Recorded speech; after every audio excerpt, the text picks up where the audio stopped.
Hi, I'm Dr. Ruchi Garg, Senior Consultant in Obs and Gynae at Cloudnine Hospital, Gomti, Nagar in Lucknow. Today, I'll be talking about endometrial biopsy. Biopsy, as the name suggests, is when we take a small tissue of any organ of the body and send it for a microbiological test to a pathology.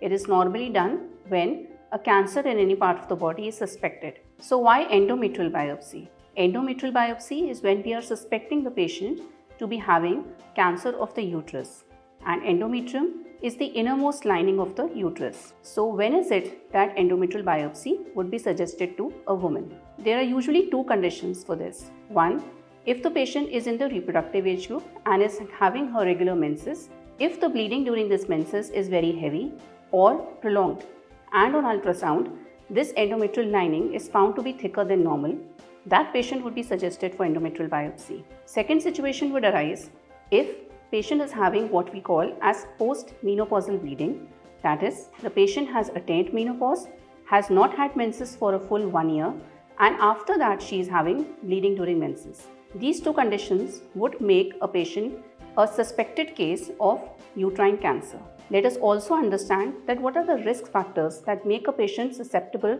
to having uterine CA. If a patient is overweight, if she is a known case of hypertension or a known case of diabetes, especially if these two conditions are not well managed by medications, they increase the risk of having a uterine cancer. What if the endometrial biopsy comes as positive? In that case, the patient is usually advised to undergo further investigations, namely either an MRI scan or perhaps a PET scan. This helps us understand that the uterine cancer has been limited to the uterus itself or has spread to neighbouring or surrounding organs. After that, once the staging of the cancer has been done based on the MRI report, the patient would be suggested to go ahead for a surgery. In the surgery, the uterus, the fallopian tubes and the ovary are removed, and if the cancer is spread to any surrounding organ, then required surgery is also done. Thus, if you are experiencing the symptoms as explained before, you should consult your gynecologist. So, if endometrial biopsy has been suggested to you by your gynecologist, please go ahead and get it done, which is usually done under hysteroscopy guidance and is a completely safe procedure.